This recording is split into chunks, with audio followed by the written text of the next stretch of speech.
All right, Mackenzie. The directions say write a fraction or mixed number in the decimal shown by the model. Now I see a big box. What do we call that? A model. It's a model. What is our model divided into? How many pieces? 100. Right, that's a hundreds block, isn't it? Okay, how can we real quick figure out how many pieces are shaded? Count by 10. Yeah! Okay, so go ahead. Before we even start counting, we know what our denominator of our fraction is going to be, don't we? Mm-hmm. What is it going to be? 100. Good. Can you write the denominator on the first line?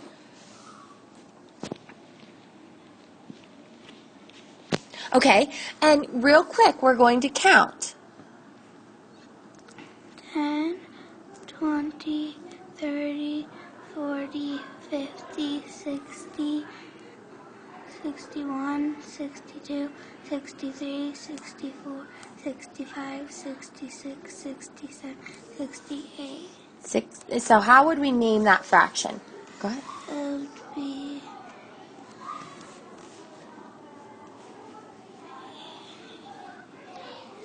It would be 6,800. 68 hundredths. Can we also write this fraction as a decimal? Yeah. Okay, can you do that for me?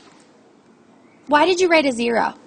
Because the 0 stands for 100. Because there's no 1. There's no whole numbers, right? Okay, there's 0 whole numbers, and then what's that dot?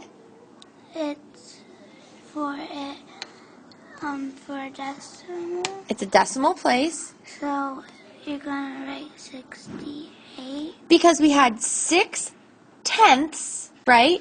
And 8 hundredths. Together make 68 hundredths. Awesome, good job.